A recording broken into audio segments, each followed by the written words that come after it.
You're trapped inside a fortress on a hilltop, surrounded by 80,000 bloodthirsty Gallic warriors screaming for revenge. Behind you, your own walls are being pressed by 60,000 relentless Roman soldiers who have no intention of letting you escape. The smell of smoke fills the air, your food supplies are dwindling, and death seems inevitable from every direction. This was the living nightmare that Vercingetorix, the proud chieftain of the Gauls, faced in the year 52 before Christ.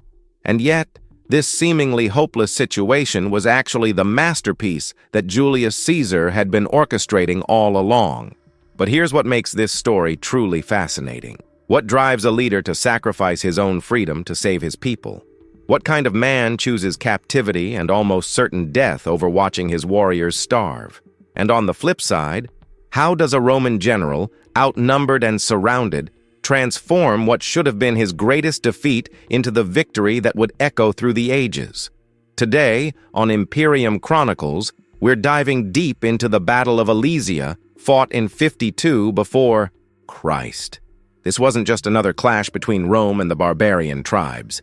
This was the moment when Caesar used revolutionary engineering, psychological warfare, and sheer audacity to crush the last great resistance of the Gallic people. It's a story of brilliant strategy meeting desperate heroism, of loyalty colliding with ambition, and of betrayal that would reshape the entire Western world. You see, what happened at Alesia didn't just end a war, it ended an entire way of life. The free Celtic tribes that had roamed across modern-day France for centuries would never be the same again. Rome's victory here didn't just add territory to their empire, it transformed them from a powerful republic into the unstoppable force that would dominate Europe for the next 500 years. The engineering marvels that Caesar's legions built during this siege were so impressive that military strategists still study them today. The psychological games played between these two brilliant commanders reveal as much about human nature as they do about ancient warfare. And the final surrender scene? It was so dramatic that it became the stuff of legend, inspiring artists and writers for over 2,000 years. Don't miss this incredible journey through one of history's most pivotal moments. Make sure to hit that like button, share this video with anyone who loves epic historical tales, and subscribe to Imperium Chronicles for more legendary battles that shaped our world.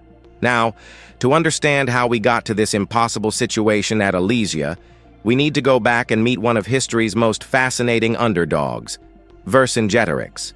Picture a young man, barely in his 30s, with flowing red hair and fierce blue eyes that seem to burn with an unquenchable fire. His name literally means Great King of Warriors. And trust me, he lived up to every syllable of it. Here's something most people don't realize. Vercingetorix wasn't supposed to be a leader at all. He was actually an outsider among his own people, the Arverni tribe. His father had been executed years earlier for trying to restore the old monarchy, and young Vercingetorix had grown up in the shadow of that disgrace. But sometimes, history has a way of choosing the most unlikely heroes. By 52 before Christ, Julius Caesar had been rampaging through Gaul for 6 long years. The Romans had a brilliant strategy. They would conquer one tribe at a time, turning former enemies into allies, slowly but surely, dividing and conquering the entire region. It was working perfectly until this young Arverni chieftain did something absolutely unprecedented. He united the Gauls, and I mean truly united them. We're talking about dozens of tribes that had been fighting each other for centuries, suddenly putting aside their ancient grudges to face the Roman threat together. The Helvetii, the Belgae, the Sequani, the Aedui, tribes that couldn't agree on anything, were now marching under a single banner. It was like watching cats suddenly decide to work together, except these cats had very sharp swords and an burning hatred for Roman occupation. But here's where Vercingetorix showed his true genius. Instead of meeting Caesar's legions in traditional pitched battles where Roman discipline and training gave them the advantage, he pioneered something that would become known as the scorched earth strategy. And when I say scorched earth, I mean literally burning everything in sight. Picture this scene.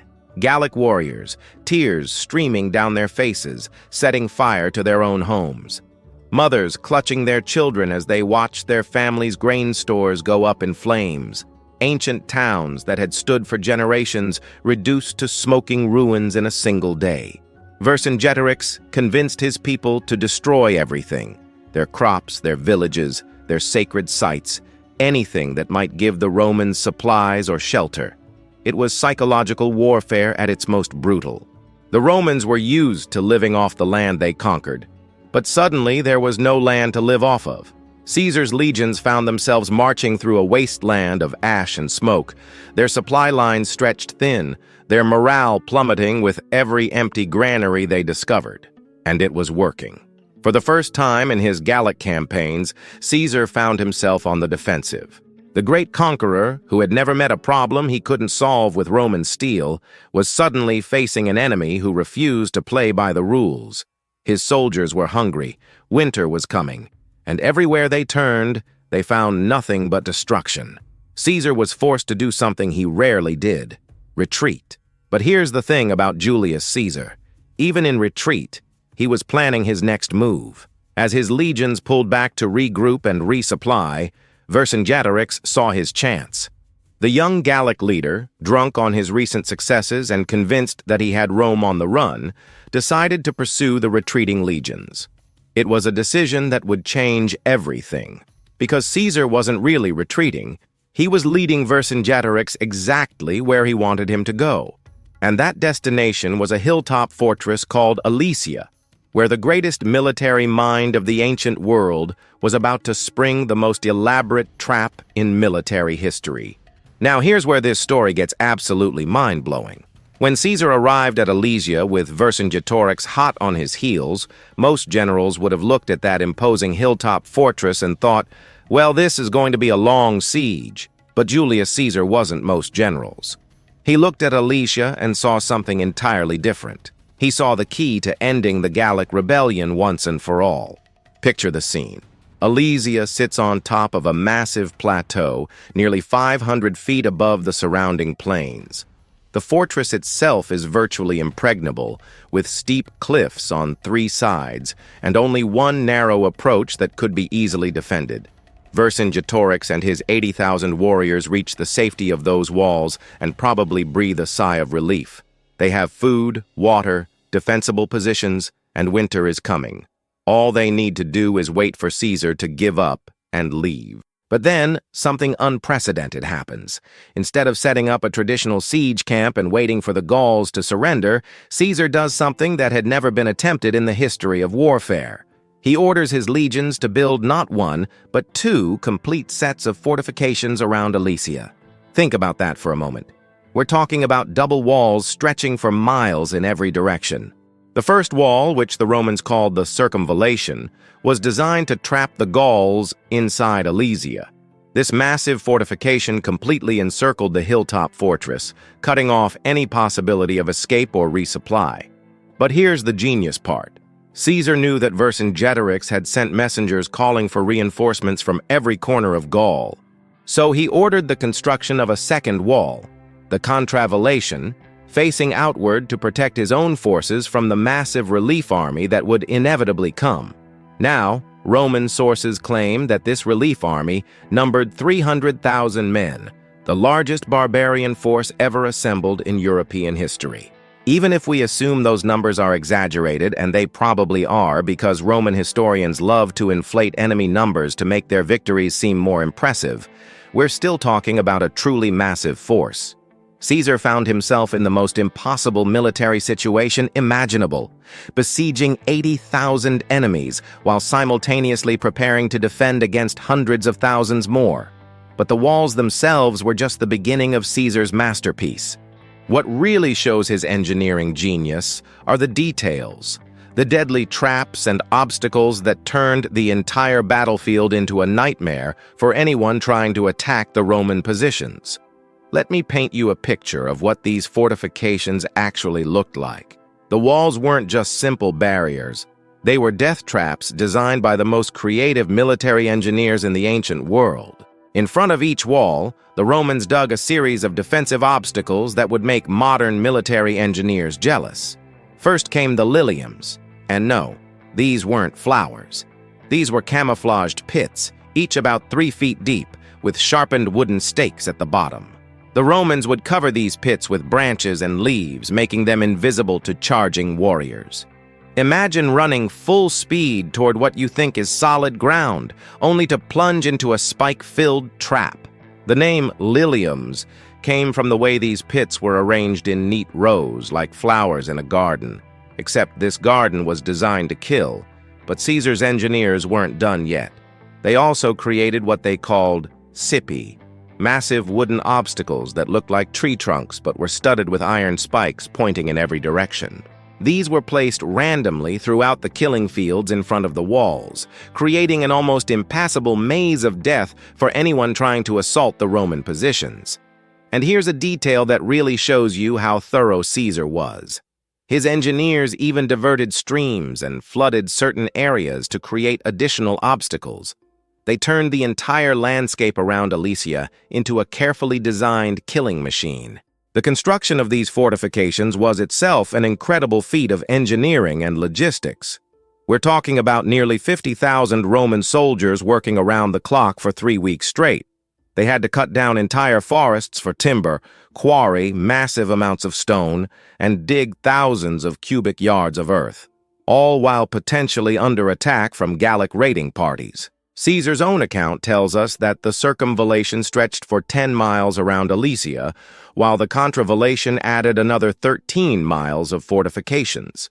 That's 23 miles of walls, ditches, traps, and obstacles built in less than a month by an army that was supposed to be retreating in defeat. But here's what makes this truly brilliant. Caesar wasn't just building walls, he was building a psychological trap as well. Every day that the Romans worked on their fortifications, the Gauls inside Alesia could see their escape routes disappearing. Every completed section of wall was another nail in the coffin of their freedom.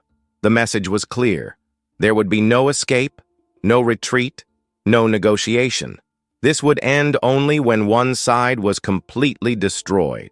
Now, as those Roman walls grew higher and stronger each day, something terrible was beginning to happen inside Alesia. What started as a refuge for Vercingetorix and his warriors was slowly transforming into something far more sinister. A death trap where honor would collide with survival in the most heartbreaking ways imaginable. You have to understand, when Vercingetorix retreated to Alesia, he wasn't just bringing his 80,000 warriors with him. The fortress was also packed with civilians, women, children, elderly people who had fled there seeking protection from the Roman advance. In the beginning, when the walls of the fortress seemed impregnable and victory felt possible, these non-combatants represented the future of free Gaul. But as Caesar's walls closed in and weeks turned into months, they became something else entirely. Extra mouths to feed when food was running desperately low. The siege began in late summer, and by the time autumn arrived, the reality of their situation was becoming impossible to ignore. The food stores that had seemed adequate for a few weeks were being stretched thinner and thinner. Caesar's strategy was working exactly as he had planned. He was slowly starving an entire fortress into submission. Here's where this story gets truly horrific. As the hunger grew worse, the proud Gallic warriors found themselves doing things that would have been unthinkable just months before. They started by eating their horses. Noble war steeds that had carried them into countless battles were butchered for meat. Then came the livestock, every cow, pig, and chicken in the fortress. But when even those were gone, the situation became truly desperate. Ancient sources tell us that the defenders of Alesia were reduced to eating rats, stripping bark from trees to make into a bitter soup, and even boiling leather from their shields and sandals to create anything, that might stave off starvation for another day. Can you imagine it? These were warriors who had struck fear into Roman hearts across Gaul, men who had burned their own cities rather than surrender, now crawling around fortress walls hunting for rodents in the darkness. The psychological warfare Caesar was waging was perhaps even more effective than his military engineering. But then, Vercingetorix was faced with the most impossible decision any leader could face. With food running out and his warriors growing weaker by the day, he had to make a choice: that would haunt him for the rest of his short life. He decided that the civilians, the women, children, and elderly who had sought his protection, had to go. Picture this scene, because it's one of the most tragic moments in ancient history. Vercingetorix, the man who had united all of Gaul in the name of freedom, ordering families to leave the safety of the fortress walls, mothers clutching their babies, old men who had lived through decades of tribal wars, children who barely understood what was happening, all of them forced to walk out into the no-man's land between the two armies. These innocent people found themselves trapped in a nightmare beyond imagination. The Romans wouldn't let them through their lines. Caesar saw them as just more mouths for the enemy to feed and refused to show mercy. But the Gauls couldn't take them back either. There simply wasn't enough food. So these families, the very people the rebellion was supposed to protect, were left to die slowly in the space between the walls, visible to both armies but helped by neither. Ancient historians tell us that their cries for food and mercy could be heard throughout the Roman camps at night. Imagine being a Roman soldier, standing guard on those walls, listening to children crying for their mothers in the darkness below.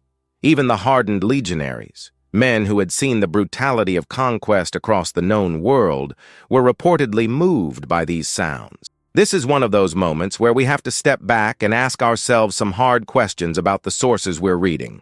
You see, our main account of the Battle of Alesia comes from Julius Caesar himself in his work called Commentari de Bello Gallico, his own account of the Gallic Wars. And here's the thing about Caesar. He was many things, but modest wasn't one of them.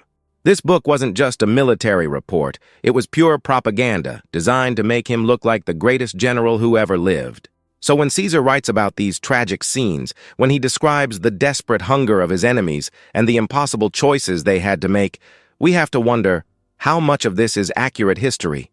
And how much is Caesar making himself look like the inevitable victor over a savage and desperate enemy? It's like getting your news about a boxing match from one of the fighters. You're probably not getting the whole story. Here's something to think about. Would you trust the account of a battle written by the winning general?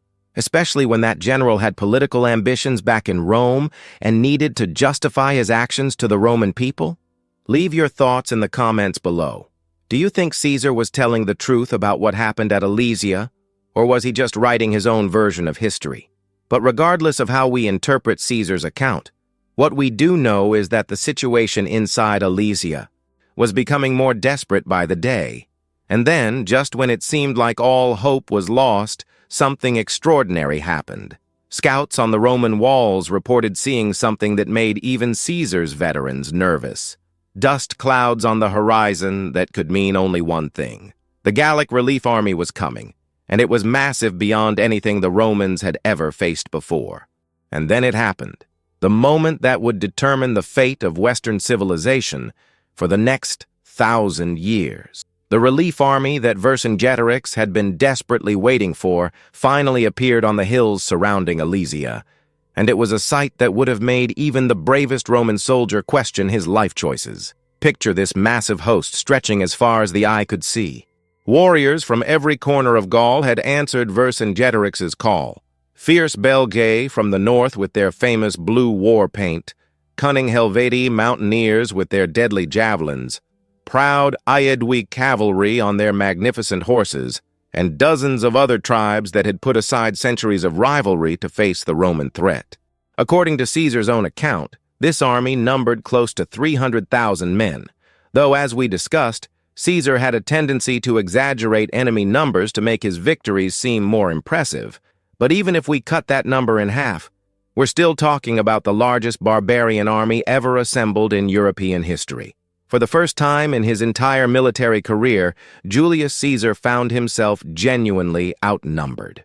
His 50,000 legionaries were now trapped between two massive enemy forces, exactly the kind of situation that Roman military doctrine said was impossible to survive. Here's what makes this moment so incredible. Any other general in history would have looked at those odds and started planning a retreat. But Caesar saw something different. He realized that this massive convergence of forces wasn't just a threat, it was an opportunity. If he could somehow win this battle, he wouldn't just defeat Vercingetorix.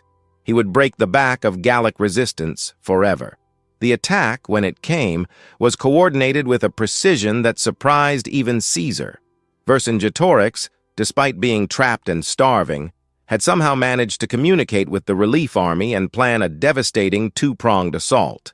At dawn on what would become one of the most famous days in military history, 80,000 desperate warriors inside Alesia launched themselves at the inner Roman wall, while simultaneously hundreds of thousands of fresh Gallic reinforcements smashed into the outer fortifications. The sound must have been absolutely deafening. Imagine the war cries of nearly 400,000 Celtic warriors echoing across the battlefield, mixed with the crash of weapons against shields, the screams of wounded men, and the thundering of hooves as cavalry charges slammed into Roman lines. The very ground would have shaken under the weight of so many fighting men. For a terrifying moment, it looked like Caesar's ingenious double-wall strategy was about to backfire catastrophically. His legions were fighting desperately on two fronts simultaneously, and both Roman walls were beginning to buckle under the sheer weight of numbers. Gallic warriors were actually climbing over the corpses of their fallen comrades to reach the Roman positions. In some places, the attackers came so close to breaking through that Roman officers were fighting hand-to-hand in the breach. This is when we see the true measure of Julius Caesar as a military commander. Lesser generals might have panicked, might have tried to coordinate the defense from the safety of their command post, but Caesar did something that shocked everyone on the battlefield, Roman and Gaul alike. He grabbed his weapons, mounted his horse, and rode directly into the most dangerous part of the battle. But here's the brilliant part. Caesar didn't just charge in randomly. He had been keeping one final reserve hidden away, a force of Germanic cavalry that he had recruited as mercenaries. These weren't Romans fighting for glory and conquest. These were Germanic tribesmen fighting for gold and the chance to kill their traditional Celtic enemies. And Caesar had been saving them for exactly this moment. Leading this Germanic cavalry personally, Caesar smashed into the rear of the Gallic relief army at the exact moment when their assault was beginning to falter. It was a move so audacious, so perfectly timed, that it instantly transformed what should have been a Roman defeat into a complete rout of the enemy forces. Picture the scene. Caesar himself, recognizable by his distinctive scarlet cloak, leading a thundering charge of Germanic horsemen into the packed ranks of Gallic warriors. The psychological impact was devastating. Here was the Roman general, the man they had been trying to kill for months, appearing like some god of war at the moment of their greatest hope. The Gallic relief army, which moments before had been on the verge of victory, suddenly found themselves attacked from behind by enemy cavalry while still fighting Roman legions to their front. Panic spread through their ranks like wildfire. What had been a coordinated assault dissolved into chaos as warriors began fleeing in every direction. But the tragedy wasn't over yet. Inside Alesia, Vercingetorix and his starving warriors could see their last hope disappearing into the distance as the relief army scattered across the countryside. The realization that they were now truly alone, with no possibility of rescue, must have been soul-crushing. The man who had dreamed of liberating all of Gaul was watching that dream die on the battlefield below his fortress walls. This single day, this one battle, changed the course of European history forever. If the Gauls had won at Alesia, Caesar would have been destroyed. The Roman Republic might never have become an empire, and the entire trajectory of Western civilization would have been completely different. The languages we speak, the laws we follow, the very idea of what it means to be European, all of it traces back to what happened on this bloody hilltop in 52 before Christ. And now we come to one of the most dramatic and heartbreaking scenes in all of ancient history, a moment so powerful that artists, writers, and filmmakers have been trying to capture it for over 2,000 years. With his relief army scattered to the winds and his own warriors slowly starving behind the walls of Alesia, Vercingetorix faced the most impossible choice any leader could imagine. Inside the fortress, the situation had become truly desperate. The warriors who had followed this young chieftain into rebellion were now skeletal shadows of their former selves. They had eaten everything, the horses, the leather, even the rats. And winter was closing in with merciless cold. Every day they held out meant watching more of his people die from hunger and disease. But here's what makes Vercingetorix truly remarkable as a historical figure. Even in this hopeless situation, he could have chosen to fight to the death. Celtic warrior culture actually encouraged this kind of glorious last stand. His men would have followed him into a final suicidal charge against the Roman walls, and they all would have died as free warriors rather than living as Roman slaves. Instead, Vercingetorix made a choice that revealed the true depth of his character. He called together his remaining chiefs and made a speech that, even filtered through Caesar's propaganda, shows us the heart of a man who put his people's survival above his own honor. He told them that he had led them into this disaster, that his pride and ambition had brought them to this terrible place, and that now he would pay the price for their freedom. What happened next has become one of the most iconic scenes in ancient history. Picture this: the gates of Alesia slowly creaking open after months of siege. Caesar, probably expecting another desperate attack or perhaps a plea for mercy, instead sees a single figure riding out of the fortress alone. It's Vercingetorix, but not the fierce warrior king who had united all of Gaul just months before. This is a man transformed by responsibility and sacrifice. He's wearing his finest armor, polished to a brilliant shine despite the siege. His long red hair is braided in the traditional Celtic style, and his weapons gleam in the autumn sunlight. He looks every inch the barbarian king that Roman propaganda had painted him as. But there's something else in his bearing, a dignity that even his enemies couldn't help but respect. Caesar himself must have been struck by the theatricality of the moment. Here was his greatest enemy, the man who had nearly destroyed his entire Gallic campaign, riding slowly across the battlefield in full ceremonial dress. The Roman legions, who had been fighting these Gauls for months, fell silent as this lone figure approached their lines. And then, in a gesture that has echoed through history, Vercingetorix dismounted his horse just yards away from Caesar's position. Without saying a word, he began removing his weapons, first his sword, then his shield, then his spear and dagger. One by one, he threw them at Caesar's feet, each weapon clanging against the ground with a finality that must have been audible across the entire battlefield.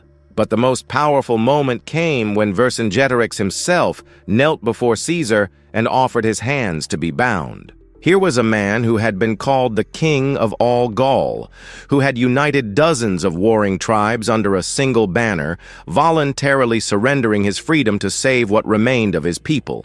Caesar, for his part, must have recognized the dramatic power of this moment.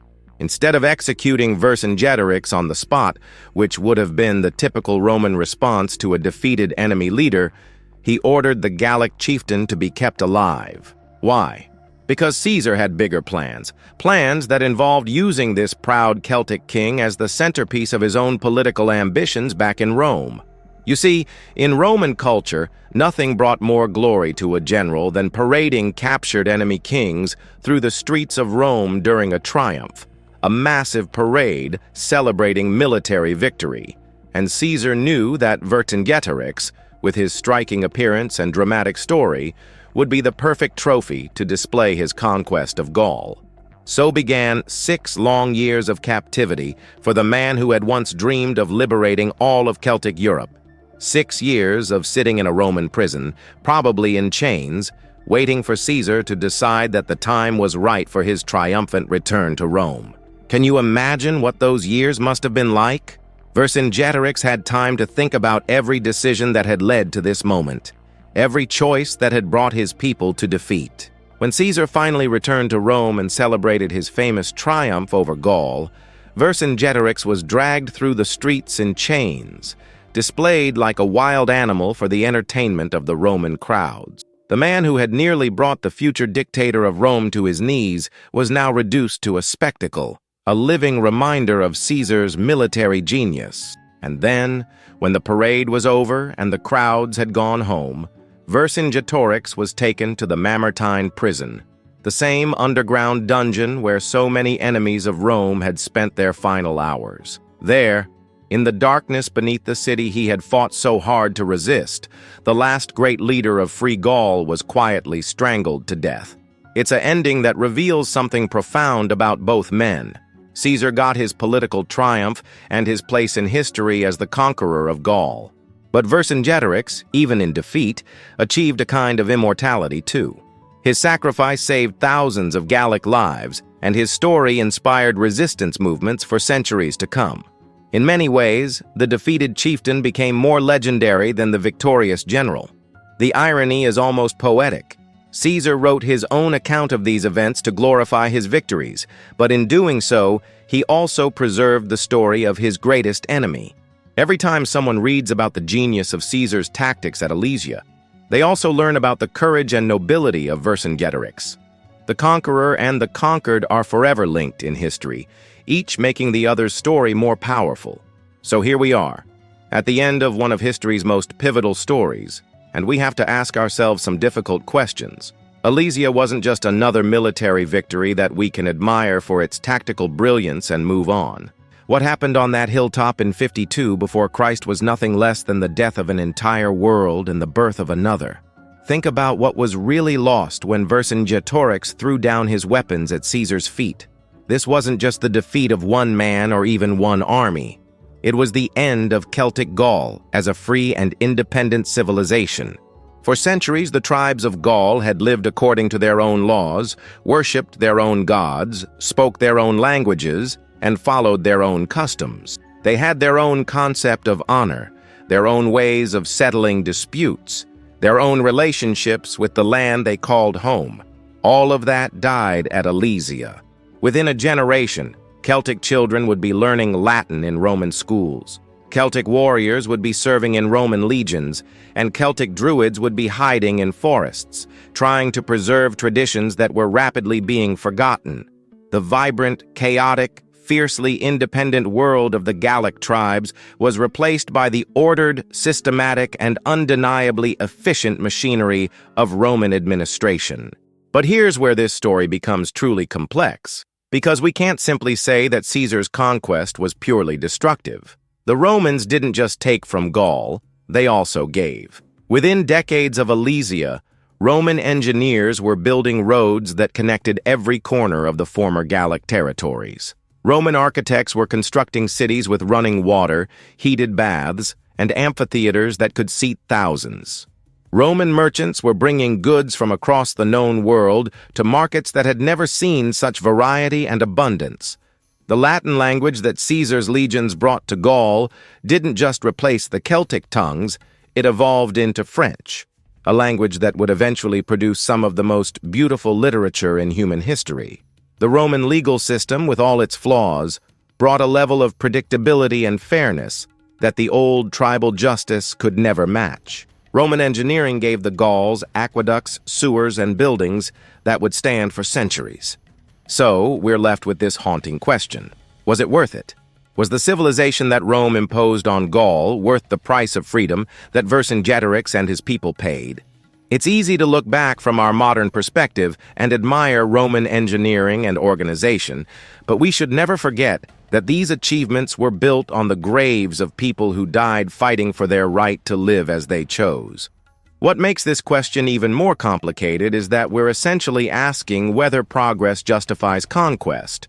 The Gauls who survived Alesia and lived under Roman rule probably enjoyed longer, healthier, more prosperous lives than their ancestors had. Their children had access to education, their communities had access to trade networks that spanned continents, and their descendants would eventually become full Roman citizens with all the rights and protections that entailed. But they also lost something intangible and irreplaceable, the freedom to be themselves, to follow their own path, to make their own mistakes and celebrate their own victories. They gained the benefits of Roman civilization, but they lost their Celtic souls. This tension between progress and freedom, between security and independence, is something that every generation has to grapple with. How much of our identity are we willing to sacrifice for the promise of a better life? How much control are we willing to give up in exchange for prosperity and order? These aren't just ancient questions. They're as relevant today as they were on the walls of Alesia over 2,000 years ago. And perhaps that's why the story of Caesar and Vercingetorix continues to fascinate us. It's not just a tale of military genius and heroic sacrifice. It's a meditation on the eternal human struggle between the desire for progress and the need for freedom, between the benefits of civilization and the cost of conquest, between the comfort of order and the wild beauty of independence. Caesar won at Alesia, there's no doubt about that. His victory secured him a place among history's greatest military commanders and gave Rome the resources and confidence to build an empire that would dominate the Western world for centuries. But Vercingetorix won something too. He won the right to be remembered not as a conquered barbarian, but as a hero who chose his people's survival over his own glory. In the end, maybe that's the real lesson of Alesia, that even in defeat, even when everything seems lost, the choices we make in our darkest moments can echo through history and inspire others to keep fighting for what they believe in. If this incredible story of ancient strategy, sacrifice, and the clash of civilizations has captured your imagination, make sure to hit that like button and let me know in the comments which moment from the Battle of Alesia impressed you the most. Was it Caesar's ingenious double-wall engineering? The desperate courage of the starving Gauls? Or perhaps the tragic nobility of Vercingetorix's final surrender? And don't forget to subscribe to Imperium Chronicles, where we bring history's greatest battles and most fascinating characters to life every week. Trust me, you won't want to miss what we're exploring next.